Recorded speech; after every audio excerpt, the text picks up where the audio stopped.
네, 오늘 본문 말씀은 누가복음 14장 25절에서 35절입니다.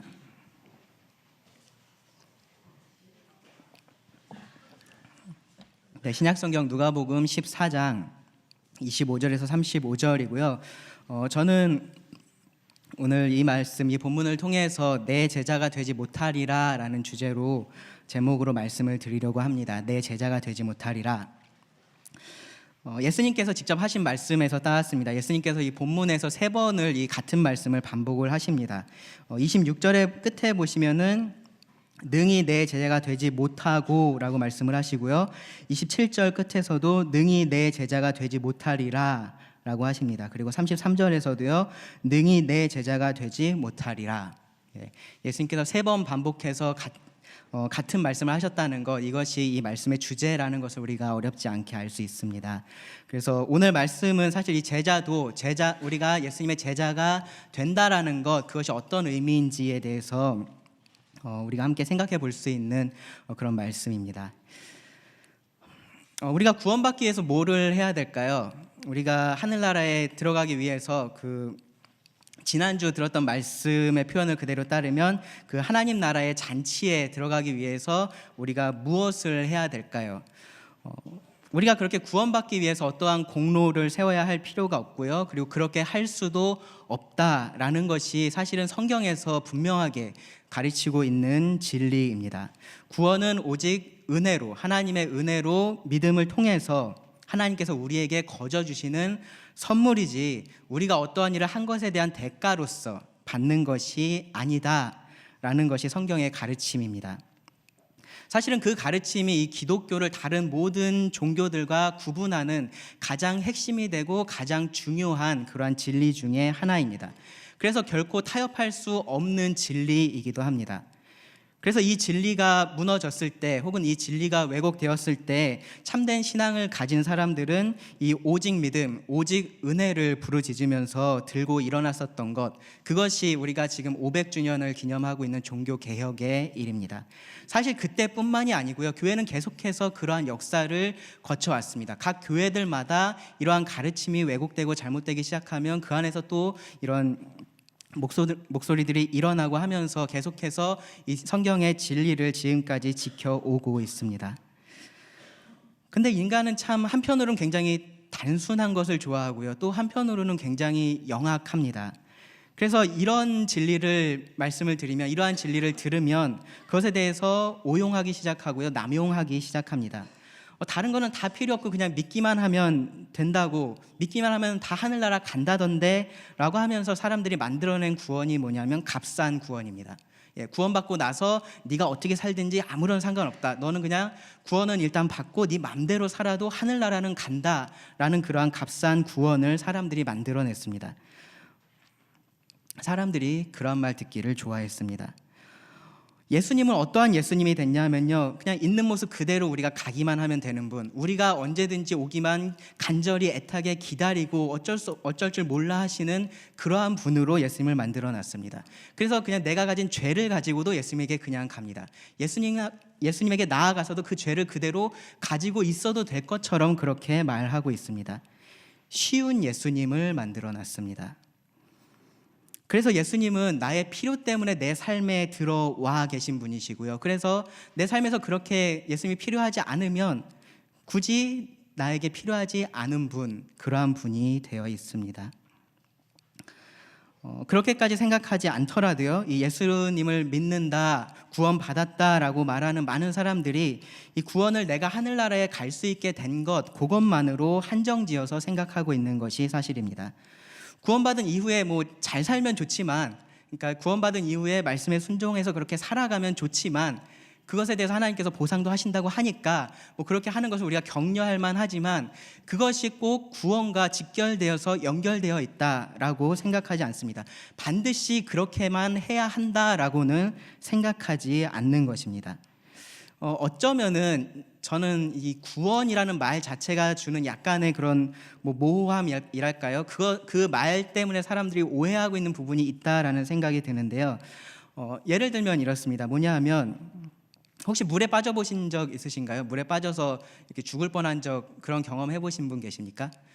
네, 뭐 있으신 분들도 계실 텐데 제가 중학교 때 이렇게 냇가를 건너가다가 그날 비가 엄청 왔었나 봐요. 그래서 상류가 물이 확 불어났는데 그걸 모르고 건너가다가 그 급류에 휩쓸렸던 적이 있습니다. 예, 그래서 뭐 다른 사람은 아무도 몰랐어요. 저 혼자 건너가다 저 혼자 이렇게 둥둥 떠내려 가다가 그러다가 우연히 발이 땅에 닿아서 걸어 나왔거든요. 네, 저 나름의 죽을 고비였습니다. 그런데 제가 뭐 그 말씀을 드리려고 그러는 게 아니고 만약에 그러한 때에 그때 정말로 죽는 줄 알았어요. 그래서 막 과거 일들이 막 생각나면서 막 그랬었는데 정말로 그러한 상황에서 누군가 와서 저를 구해줬다라고 생각을 해봅시다. 정말로 수영을 잘하는 어떤 형이 동생이 와서 저를 구해줬다라고 생각해 봅시다. 그럼 제가 어떻게 할까요? 예, 제가 그 사람에게 굉장히 감사를 표할 겁니다. 그렇죠? 예, 정말로 저를 구해줘서 감사하고, 그리고 뭐 어쩌면은 제가 평생을 그렇게 감사하면서 살겠다, 이 은혜를 잊지 않고 살겠다라고 하면서 뭐 시시때때로 찾아가 보기도 하고, 뭐 명절 때 선물을 들고 찾아가거나 그러한 일들을 할 것입니다. 그런데 제가 그 구해준 사람한테 가서 제 생명을 구해줬으니까 이제 저는 당신 겁니다. 제 삶은 이제 당신의 것이니까 당신께서 원하는 것을 저한테 말씀해 주십시오. 그럼 제가 그것을 하겠습니다 라고 할까요? 그렇게까지는 잘 안 할 것입니다. 혹시 그렇게 하면은 그 얘기를 듣는 사람은 어떻게 생각할까요? 너무 부담스럽겠죠. 얘가 왜 이러나 싶겠죠. 구원이라는 것이, 성경에서 말하는 구원이라는 것이 사실은 그 부분을 강조합니다. 우리가 영원한 멸망에서 구원을 받아서 이제는 영원한 생명을 얻게 된 것, 이제는 그러한 심판, 멸망의 대상이 아니라 하나님과 영원한 풍성한 삶을 누릴 수 있게 된 것, 그것을 강조를 합니다. 구원받은 것을 강조를 합니다. 그런데 그것이 구원의 전부는 아닙니다. 그러니까 우리의 언어라는 것이 분명히 어느 한 부분을 강조하다 보면 어느 한 부분을 놓치게 만드는데, 이 구원이라는 단어가 사실은 약간은 그러한 부분이 있는 것 같습니다. 구원받은 사람은요, 성경을 보시면요, 단지 멸망에서 건짐을 받는 것, 구원을 받는 것뿐만이 아니고요, 구원받은 사람들은 하나님의 원수였다가 하나님의 자녀가 됩니다. 하나님과 이제는 화목하게 됩니다. 그리고 죄 가운데서 죽었던 자들이, 그 죽었던 자들을 하나님께서 살리셔서 이제는 새 생명 가운데 살아가게 하십니다. 그것이 이 구원이라는 말에 사실은 다 같이 들어있는 의미들입니다. 새 생명 가운데 살아가게 하는 것, 그것을 우리가 뭐라 그럽니까? 거듭남이라고 합니다. 회개라는 것은 무엇입니까? 우리가 하나님을 등지고 하나님을 배반해서 살아가던 사람이 이제는 다시 세상을 등지고 하나님을 향해서 걸어가는 것을 말합니다. 회개입니다. 사탄의 권세 아래 있던 그들이 이제는 하나님 나라의 백성이 됩니다. 하늘나라의 시민이 됩니다. 이 모든 것들이 구원과 함께 있는 것입니다. 이 중에 어떤 것은 내가 받고 어떤 것은 받지 않고 라고 말할 수가 없습니다. 구원은 받았는데 거듭나지는 않은 사람, 그런 사람이 있을까요? 그런 사람은 없습니다. 새 생명은 얻었는데 여전히 사탄의 권세 아래 있는 사람이 있을까요? 그런 사람은 없습니다. 이 모든 것들은 어느 한순간에 발생하는 사건이고요, 그리고 영원한 변화를 가져오는 놀라운 사건입니다. 예수님께서 오늘 말씀하신 이 제자됨도 사실은 같은 말입니다. 제자가 되는 것도 구원받는다, 우리가 거듭난다, 영생을 얻는다, 예수님을 영접한다, 하나님 나라의 백성이 된다, 사실 같은 의미로서 성경에서 사용하고 있는 말입니다.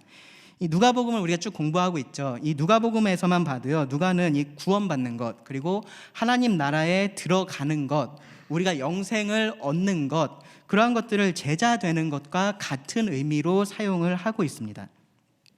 그럼 같은 말을 왜 이렇게 다 여러 가지를 사용할까요? 그냥 하나만 해도 될 텐데. 조금씩 강조하는 부분이 다르기 때문입니다. 이 제자됨이라는 말을 할 때 분명히 예수님께서 중요하게 생각하시고 강조하시는 부분이 있습니다. 그것을 우리가 오늘 이 말씀을 통해서 한번 배워보려고 합니다. 예수님은 정말로 분명하게 말씀을 하셨고요, 아무도 헷갈리지 않게 그러한 언어를 사용해서 말씀하셨습니다. 말씀을 제가 읽겠습니다. 먼저 25절입니다. 수많은 무리가 함께 갈새 예수께서 돌이키사 이르시되, 물은 내게 오는 자가 자기 부모와 처자와 형제와 자매와 더욱이 자기 목숨까지 미워하지 아니하면 능히 내 제자가 되지 못하고.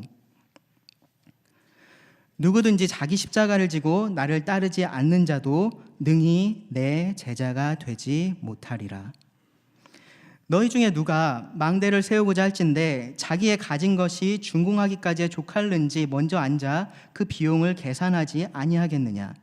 그렇게 아니하여 그 기초만 쌓고 능히 이루지 못하면 보는 자가 다 비웃어 이르되 이 사람이 공사를 시작하고 능히 이루지 못하였다 하리라. 또 어떤 임금이 다른 임금과 싸우러 갈 때에 먼저 앉아 1만 명으로서 저 2만 명을 거느리고 오는 자를 대적할 수 있을까 헤아리지 아니하겠느냐. 만일 못할 터이면 그가 아직 멀리 있을 때에 사신을 보내어 화친을 청할지니라. 이와 같이 너희 중에 누구든지 자기의 모든 소유를 버리지 아니하면 능히 내 제자가 되지 못하리라. 소금이 좋은 것이나 소금도 만일 그 맛을 잃으면 무엇으로 짜게 하리요. 땅에도 거름에도 쓸데없어 내 버리느니라. 들을 귀가 있는 자는 들을지어다 하시니라. 오늘 이 말씀에서 예수님은 제자됨에 대해서 말씀하십니다. 먼저 이 제자됨의 의미를 설명하시면서 너희가 이것을 꼭 생각해야 한다라고 말씀을 하시고요. 그리고 이 제자됨의 비용을 말씀하시면서 이것을 너희가 계산해야 한다라고 말씀하십니다. 그리고 마지막으로 제자됨의 특징에 대해서 말씀하시면서 이것을 너희가 꼭 기억해야 한다라고 말씀하십니다. 첫 번째로 제자됨의 의미입니다. 25절에서 27절인데요. 25절에 보시면 수많은 무리가 함께 갈새 예수께서 돌이키사 이르시되라고 말씀이 시작을 합니다.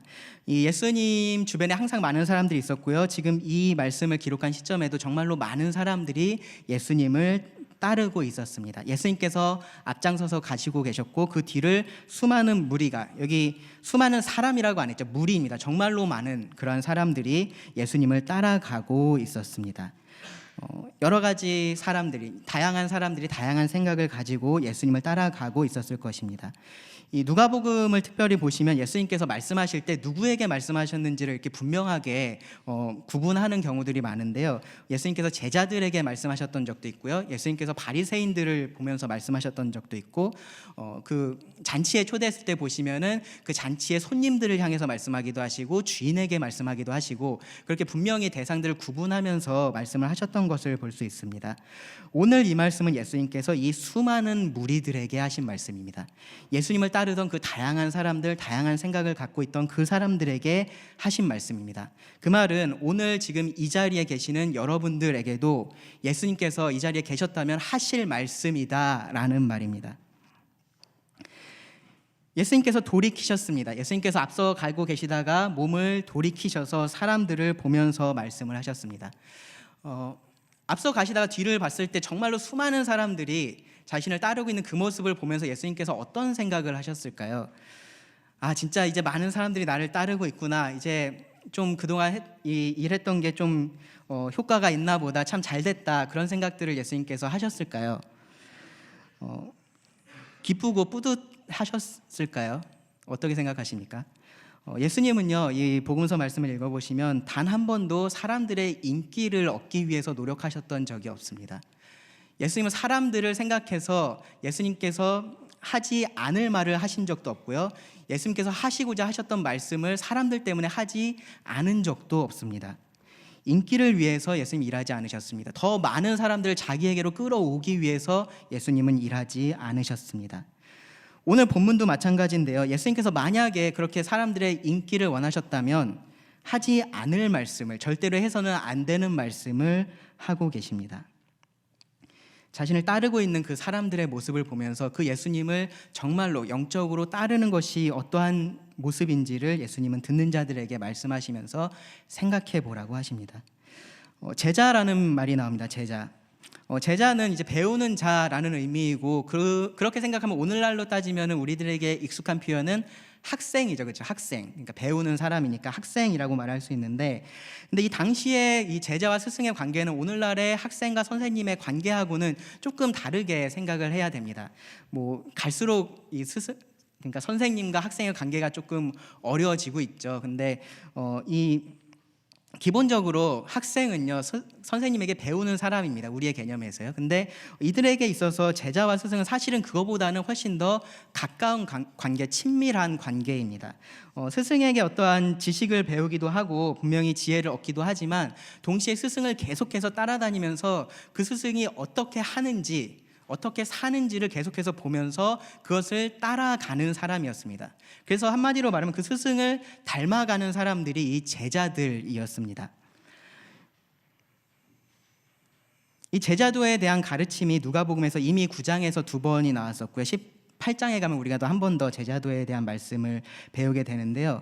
오늘 말씀에서 예수님께서 강조하시는 것은 무엇이냐 하면 그 제자들을 향해서 어떤 사람이 내 제자가 아닌지에 대해서 말씀을 하십니다. 그런 말씀을 계속해서 반복을 하십니다. 왜 그러냐 하면 지금 이 상황이 많은 사람들이 예수님을 따라오고 있는 상황이었기 때문에 그렇습니다.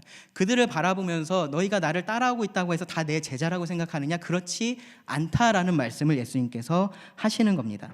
그래서 그들에게 그 제자가 되는 것의 의미를 알게 하시고요, 그 지불할 대가를 알게 하시고 자신을 제자라고 생각하는 그 사람들에게 정말로 자기가 그러한지 돌아보게 하십니다.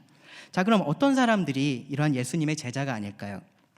26절에 보시면요, 무릇 내게 오는 자가 자기 부모와 처자와 형제와 자매와 더욱이 자기 목숨까지 미워하지 아니하면 능히 내 제자가 되지 못한다. 여기 예수님께서 내게 오는 자라는 표현을 사용하십니다. 그리고 27절에는 보시면요, 나를 따르는 자라는 표현을 사용하십니다. 다른 데서는 제자하고 같은 의미로 사용될 수 있는 표현인데 여기서 예수님은 그것을 조금 구분을 하십니다. 이 참된 제자와 예수님을 따르겠다라고 하는 이 사람들을 구분을 하십니다. 심정적으로 나는 예수님의 제자야 라고 생각하는 사람도 있었을 거고요, 다른 사람들에게 나는 예수님을 따르는 사람이야 라고 고백하는 사람도 있었을 겁니다. 그냥 마음속에서 예수님을 따라볼까, 제자가 돼볼까, 그러한 마음을 가지고 있었던 사람도 있을 것입니다. 예수님은 그들에게 이 말씀을 하십니다. 예수님께 오지 않는 사람, 예수님을 따르려고 하지 않는 사람이 예수님의 제자가 아닌 것은 당연한 얘기입니다.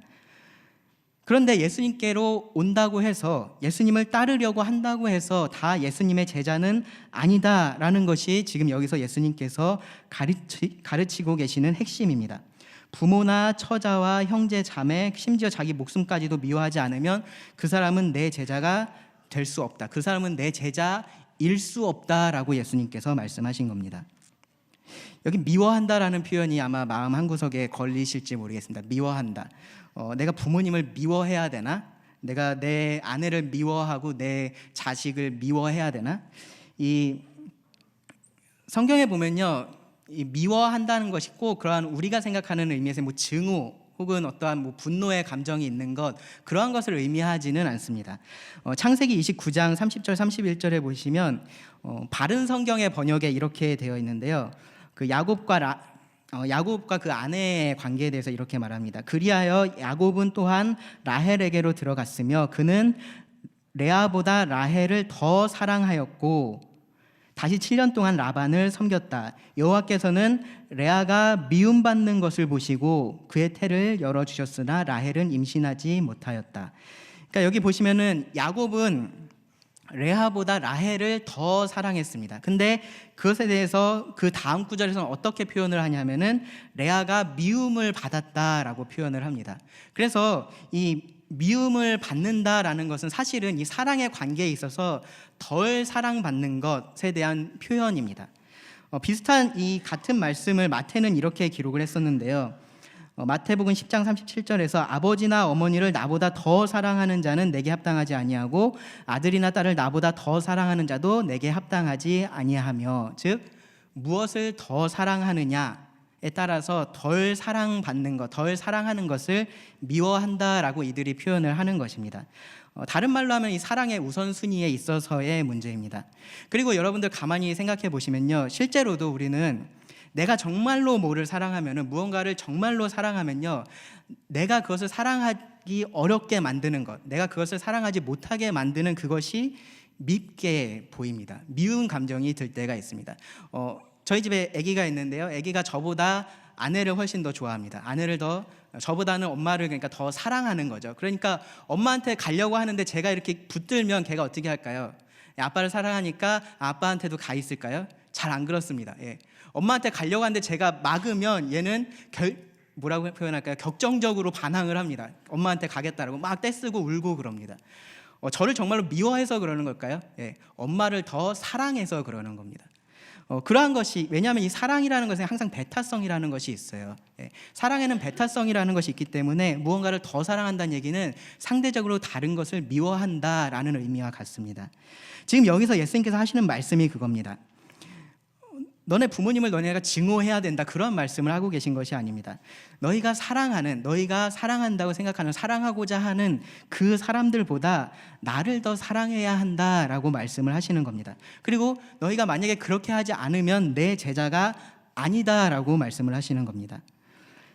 이 말이 가정에 파탄 나도 교회는 꼭 나와야 된다, 그런 말을 하는 것이 아닙니다. 뭐 집에서 그런 돌봄이 필요한 아기가 있는데 걔는 그냥 아무런 신경도 쓰지 않고 교회 나와서 교회 아이들을 돌봐야 한다, 그러한 말씀을 하는 것은 아닙니다. 그것은 전혀 다른 차원의 문제입니다.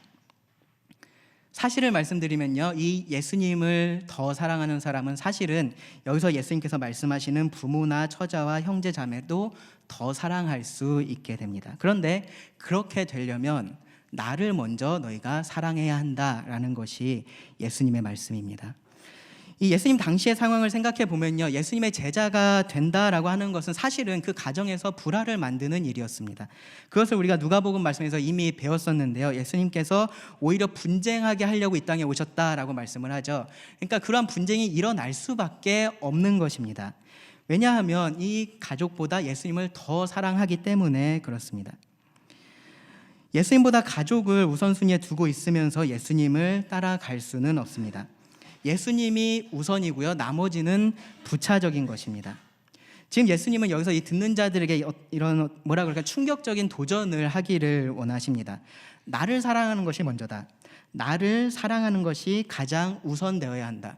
네가 가장 사랑해야 할 것 같은 너의 부모보다 내가 먼저여야 하고, 네가 가장 사랑하는 아내보다 내가 먼저여야 하고, 너의 자녀, 형제, 자매보다 내가 먼저여야 한다.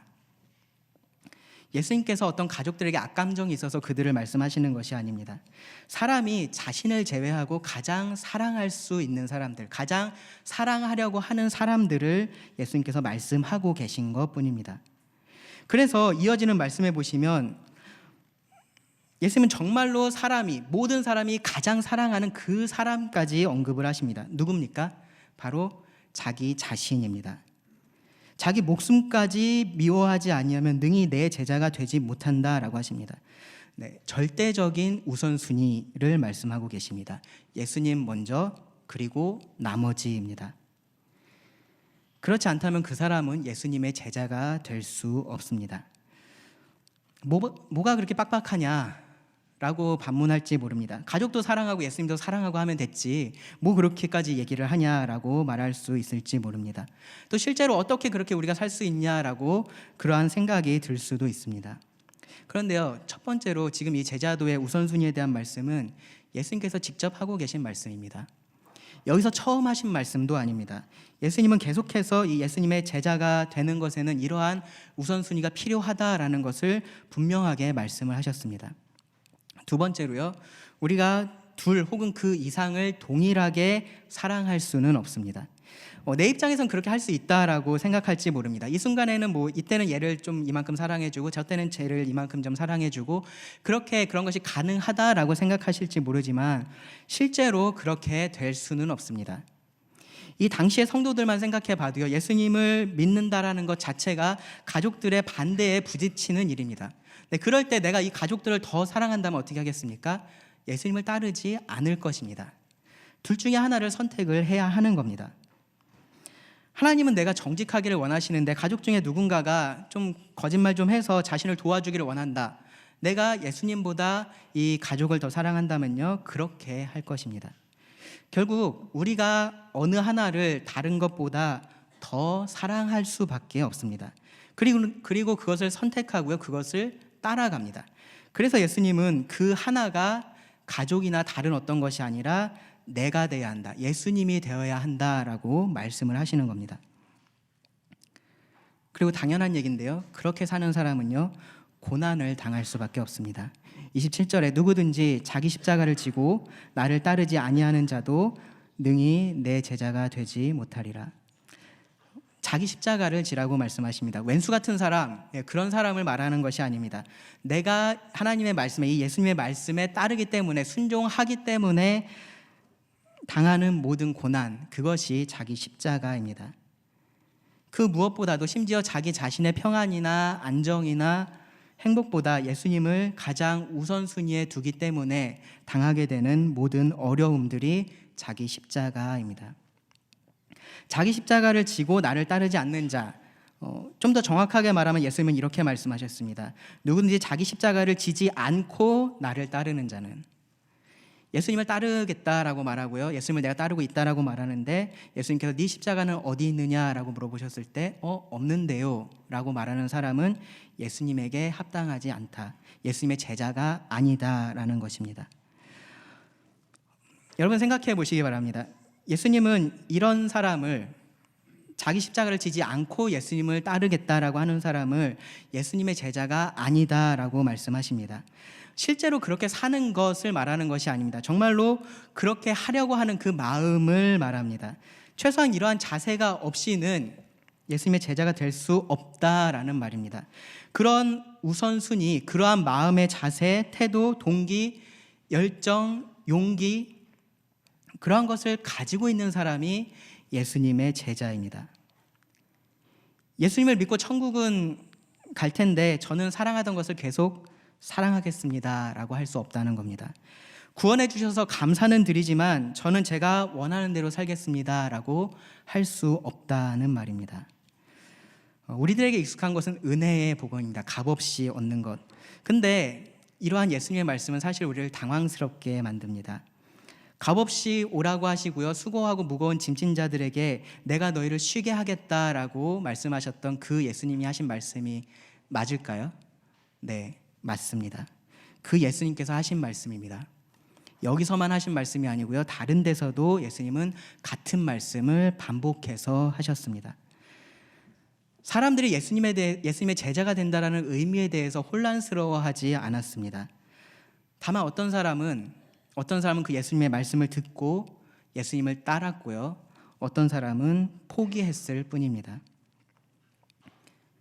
예수님의 말씀이 사람들을 혼란스럽게 만들지 않았습니다. 사람들은 예수님 말씀의 의미를 이해했습니다. 제자가 된다라는 것이 어떠한 것인지 그들은 알고 있었습니다. 하지만 그들 각자의 계산에 따라서 결정을 다르게 한 것입니다. 예수님도 이어지는 말씀에서 이제 계산을 해보라고 하십니다. 그리고 결정하라고 하십니다. 두 개의 비유를 들어서 말씀을 하시는데요. 먼저 28절에서는 망대를 세우는 것의 비유입니다. 너희 중에 누가 망대를 세우고자 할진대 자기의 가진 것이 준공하기까지에 족할는지 먼저 앉아 그 비용을 계산하지 아니하겠느냐.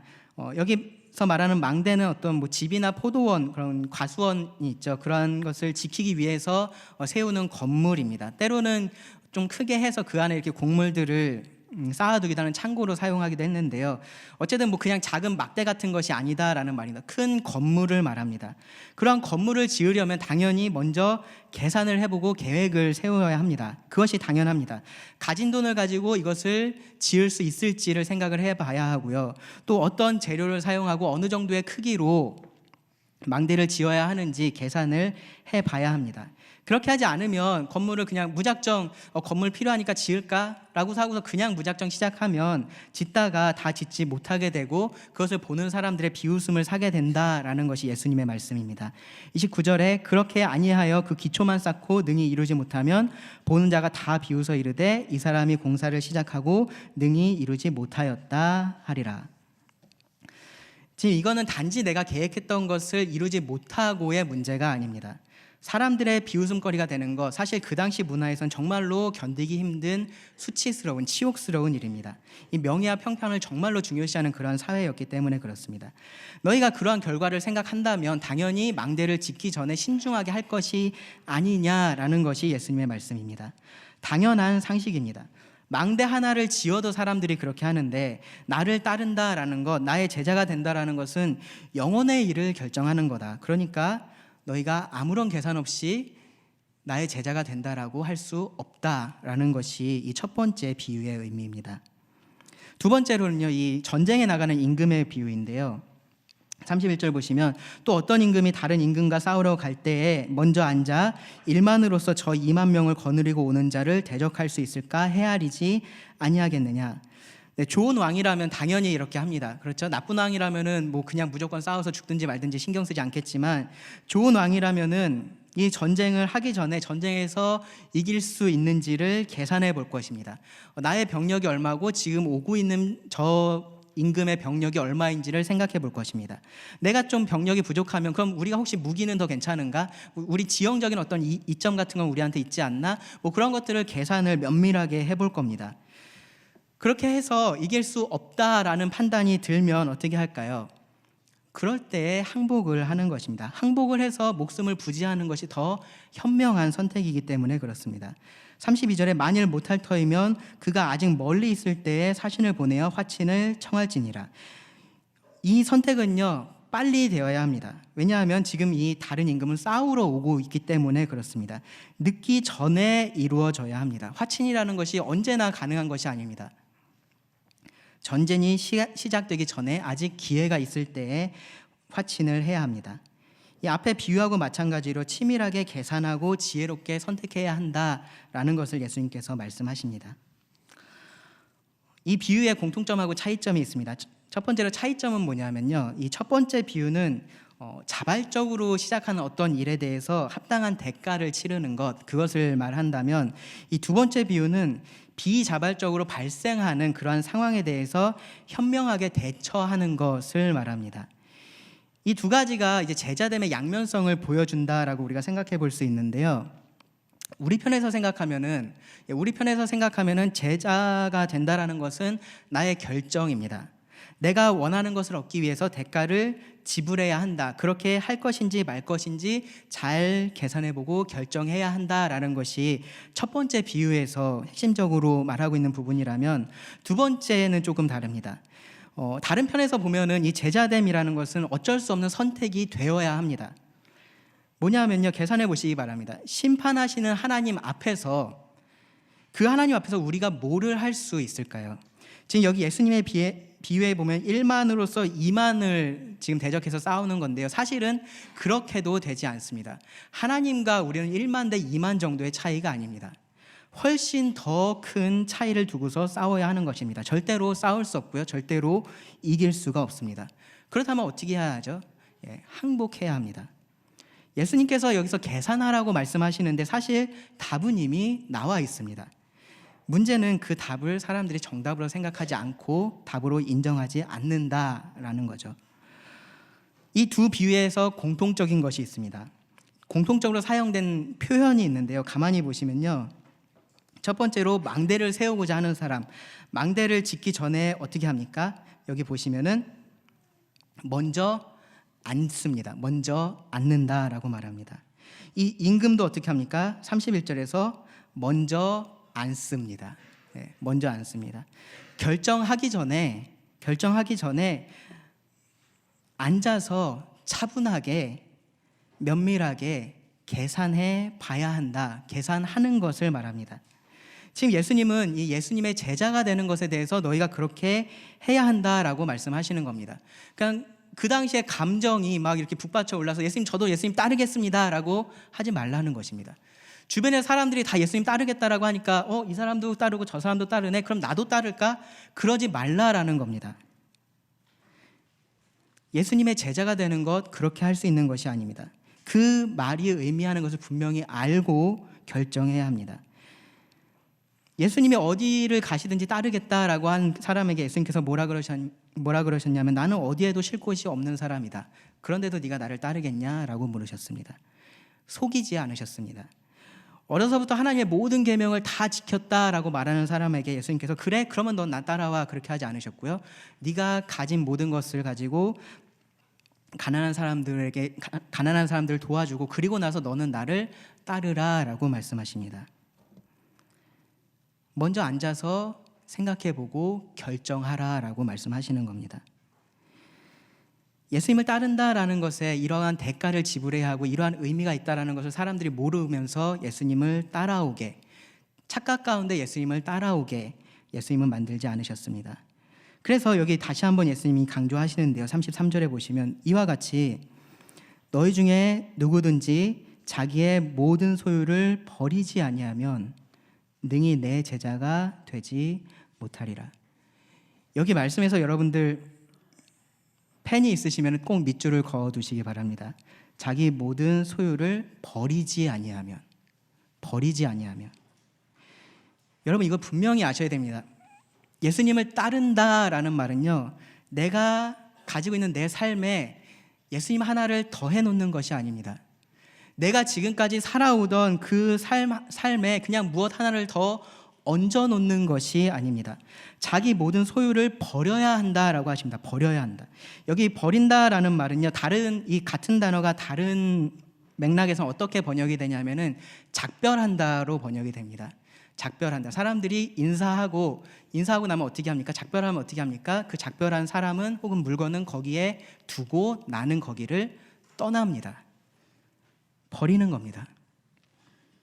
나에게 속한 것, 나에게 속해 있다라고 내가 생각하는 것, 그것에 작별을 고하고 떠나야 한다라고 예수님께서 말씀하십니다.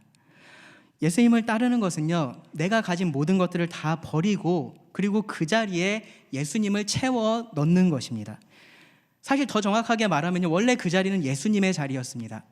원래 하나님의 자리였습니다. 그 자리에서 우리가 하나님을 밀어냈고요, 거기에 우리가 원하는 것들을 채워 넣은 것입니다.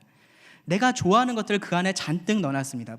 우리의 재물을 거기에 뒀고요, 우리의 명예를 거기에 놓고요, 나의 가족을 거기에 뒀고요, 나의 행복, 나의 꿈, 그러한 것들을 그 안에 가득 채워두었습니다.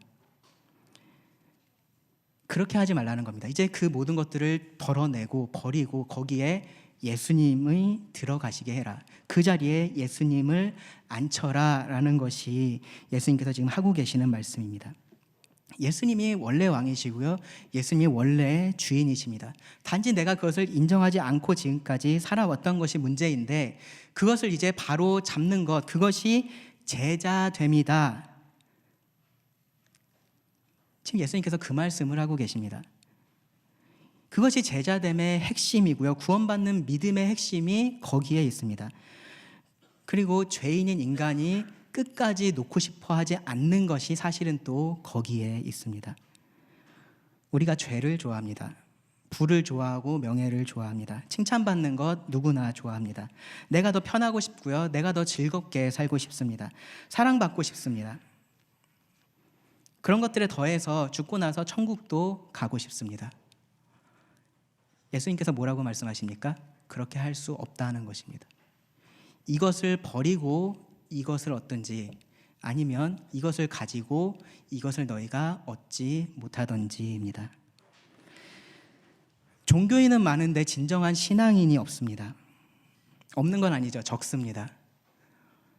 종교인들은 우리가 주변에서 충분히 많이 찾아볼 수 있습니다. 그런데 정말로 이 예수님의 제자들, 정말로 예수님을 믿는 자들은 우리가 찾기가 어렵습니다. 왜 그럴까요? 종교인은요, 버리지 않고 더하는 삶을 살 수 있어서 그렇습니다. 약간 불편은 생기고요, 약간의 제약은 생깁니다. 그런데 근본적인 문제는 없습니다. 일요일에 교회에 좀 나가면 됩니다. 헌금 좀 하면 됩니다. 세상 사람들하고 만나서 막 놀 거를 그냥 교회 사람들하고 만나서 놀면 됩니다. 뭐 술은 못 마시겠죠? 교회 사람들하고 노니까. 근데 뭐 그것도 나름대로 괜찮습니다. 내 삶에 죄가 있는데 누구나 완전한 사람은 없으니까 어쩔 수 없는 것이다 라고 생각하면 됩니다. 굳이 내가 죄책감을 갖고 그거하고 싸우려고 할 필요가 없습니다. 또 생각해보면 내가 교회에 가서 이것도 하고 저것도 하고 여러 가지 봉사들을 하니까 내가 사람들이 보지 않는 곳에서 범하는 그러한 죄들과 내가 사람들이 보는 곳에서 행하는 이 모든 일들이 그래도 좀 상쇄돼서 나는 그렇게 나쁜 사람이 아닌 사람이 될 수 있어서 그렇습니다. 그러한 종교인들은 우리 주변에서 얼마든지 찾아볼 수 있습니다. 근데 예수님의 제자는 그렇게 할 수가 없다는 것입니다. 자신의 모든 것과 작별하고 예수님을 따르는 사람이 예수님의 제자이기 때문에 그렇습니다. 예수님께서 싫어하시는 그 죄를 나도 싫어하기 때문에 그렇습니다. 내 삶에 있는 죄를 그냥 당연한 것으로 그렇게 내가 받아들일 수가 없기 때문에 그렇습니다. 내 삶에 있는 그 죄와 나는 싸우고 싶고요, 이기기를 원하는 것이 예수님의 제자이기 때문에 그렇습니다. 예수님께서 좋아하시는 것을 나도 좋아합니다. 내가 그렇게 하지 못하는 것이 싫습니다. 나를 그렇게 하지 못하게 만드는 그것들이 밉습니다. 그런 사람이 예수님의 참된 제자입니다.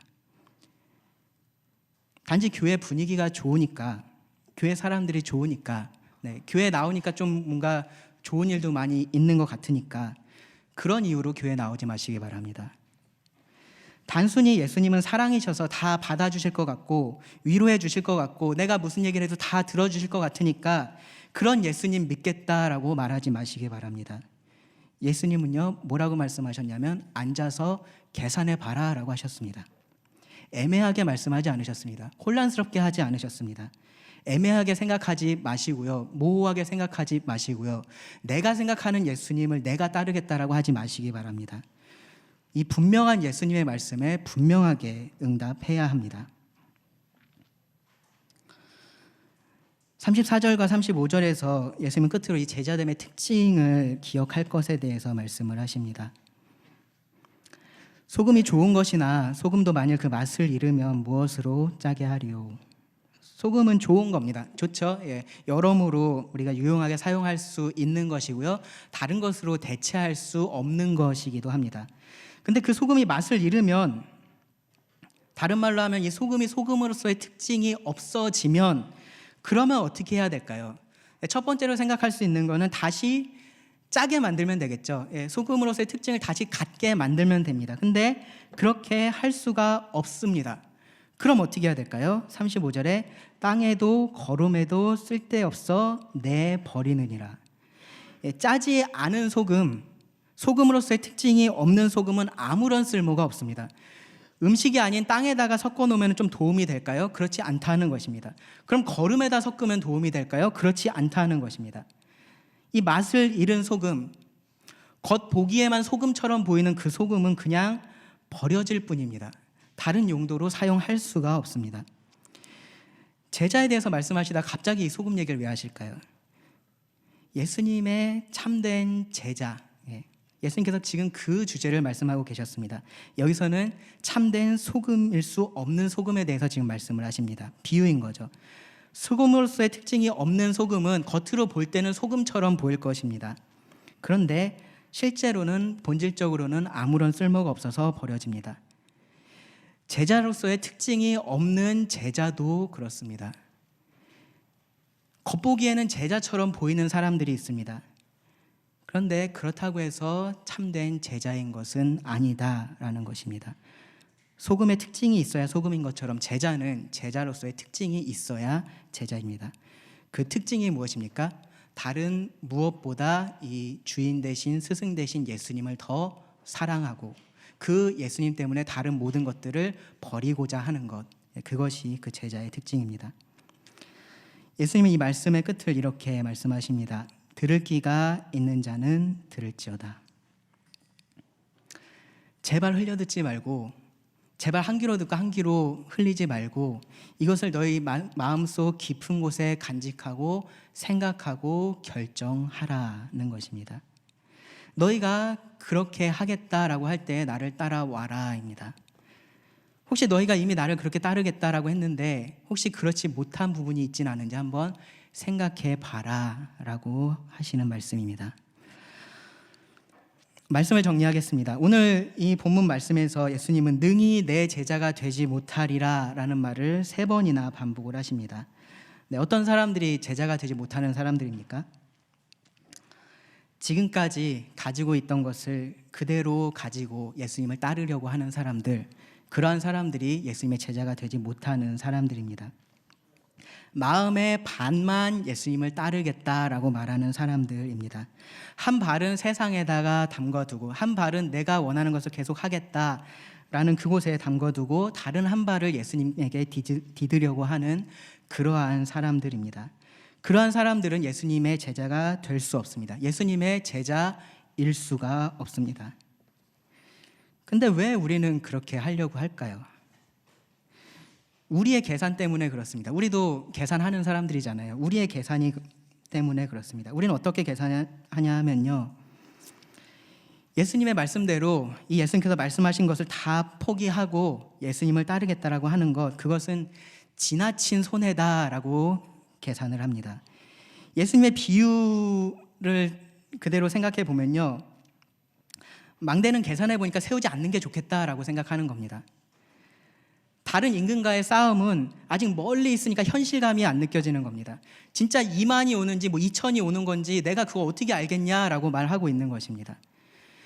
그런데 내가 굳이 지금 잘 누리고 있는 이것을 내가 버릴 이유가 어디에 있겠냐라고 말하는 것입니다. 가진 것이 많을수록 이 예수님의 말씀대로 하는 것은 손해가 많다라는 생각이 들 것입니다. 그래서 예수님께서 부자가 하나님 나라에 들어가는 것이 어렵다라고 말씀하셨습니다. 돈 있는 사람만 그럴까요? 그렇지 않습니다. 무엇이든지 내가 가지고 있고 내가 그것을 정말로 사랑하고 그렇다면 예수님을 믿으면 내가 잃을 게 정말로 많다라는 생각을 하게 됩니다. 그래서 우리는 어떻게 하는 거냐 하면요, 최소한의 손해만 보려고 하는 겁니다. 최소한의 손해만 보면서 하늘나라에 갈 수 있는 방법을 찾는 겁니다. 찾으셨나요? 네, 찾으셨을지 모릅니다. 그런데 예수님은 그런 방법은 없다라고 말씀하시는 겁니다. 예수님의 계산은 이렇습니다. 너희가 지금 가지고 있다고 생각하는 그 모든 것을 포기하지 않는 것이 너희들에게 지나친 손해다. 예수님께서 부모나 처자나 형제 자매 나 자신까지 다 미워하라 라고 말씀하셨습니다. 그 모든 것들 예수님 다음에 두어라 라고 말씀하셨습니다. 그리고 그렇게 하면은 더 나은 관계가 너희들에게 있을 거다라는 것을 약속하셨습니다. 우리가 예수님을 가장 사랑하면요, 사실은 지금의 부모님을 더 사랑할 수 있고요, 지금의 아내를 더 사랑할 수 있고 자녀를 더 사랑할 수 있습니다. 그것뿐만이 아니고요, 정말로 영적으로 한 가족된 수많은 부모님들, 형제 자매들을 예수님께서 약속하셨습니다. 나를 따르기 위해서 너희가 고난을 감수해야 할 거다라고 말씀하셨습니다. 근데 그렇게 하면 그것보다 훨씬 더 큰 영광을 주겠다라는 말씀도 하셨습니다. 현재의 고난은 장차 우리에게 나타날 영광과 비교할 수 없다라고 이 모든 고난을 감수했던 사도 바울이 고백을 합니다. 모든 소유를 포기하라라고 말씀하셨습니다. 그리고 이 땅의 것과는 비교할 수 없는 하늘의 것, 영원한 것, 썩지 아니할 것, 다하지 않을 것을 약속하셨습니다. 풍성한 삶을 약속하셨고요, 진정한 기쁨의 삶, 정말로 만족할 수 있는 삶을 약속하셨습니다. 이것들을 포기하는 것이 손해일까요? 포기하지 않는 것이 손해일까요?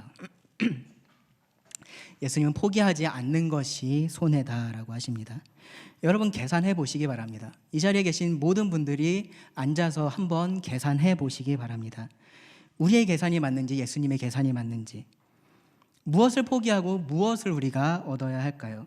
우리는 눈에 보이는 것이 가치 있게 보입니다. 그래서 그것을 계산에 있어서 높은 것으로 평가를 하고요, 눈에 보이지 않는 것의 가치를 떨어뜨립니다. 근데 진정한 가치는 보이지 않는 것에 있고요, 영원한 것에 있습니다. 이 모든 것을 약속하신 바로 그 그리스도에게 진정한 가치가 있습니다. 지난 시간에 우리는 이 하나님 나라 잔치에 초대받은 사람들이 그것을 거절했던 것을 함께 말씀을 들었습니다. 그들이 왜 거절했을까요? 나는 밭을 샀으니까 나가봐야 하고, 나는 소가 있으니까 시험해 보러 가야 하고, 나는 결혼했으니까 못 가겠다. 지금 내가 가지고 있는 것, 내가 누리고 있는 것을 포기하지 못하겠다라는 것입니다. 여러분, 그러한 잘못을 반복하지 마시기 바랍니다. 특별히 이미 이 제자로서의 삶을 살겠다라고 고백하시는 분들이 이 자리에 많이 계실 줄 압니다. 이 참된 제자의 모습이 어떤 것인지 이 말씀을 통해서 꼭 한번 다시 생각해 보시기 바랍니다. 하나님께서 약속하신 나라는 어떤 나라죠? 하늘나라죠, 그렇죠? 하늘나라입니다. 지상 천국이 아닙니다. 하나님께서 약속하신 나라는 우리가 하늘에 가서 만날 것이지 이 땅에서 누릴 것들이 아닙니다. 물론 그것에 대한 우리가 맛보기를 이 땅에서 볼 것입니다. 하지만 그것을 추구하라고 말씀하지 않으셨습니다. 혹시 내가 이 지상 천국을 추구하면서 예수님을 따르고 있지는 않은지 생각해 봐야 합니다. 내 주변의 사람들이 내가 아무리 말을 해도 이 예수님의 가치를 모르고 이 영원한 삶의 가치를 모른다라면 혹시 내가 그 가치를 모르고 있어서 내 삶을 통해서 사람들에게 그런 가치를 보여주고 있지 못한 것은 아닌지 생각해 봐야 합니다. 내가 하늘나라에 살 것처럼 사는 게 아니라 지상 천국에서 살 것처럼 살고 있는 것은 아닌지 돌아봐야 합니다. 예수님의 제자라면요, 이 예수님께서 약속하신 것들을 바라보시기 바랍니다. 진정한 하늘나라를 바라보시고요, 그 예수님을 바라보시고 그 예수님의 제자로서 이 땅에서의 삶을 사시기 바랍니다. 기도하시고 말씀을 드리겠습니다.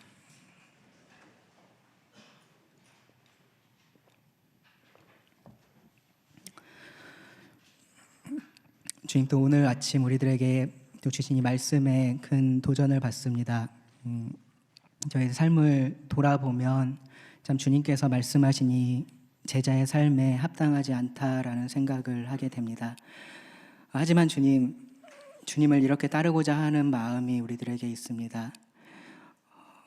이 땅에 있는 것들을 뒤로 하고 정말로 주님만 바라보며 주님으로 만족하고 주님만을 따르기를 원하는 마음이 우리들 가운데 있습니다.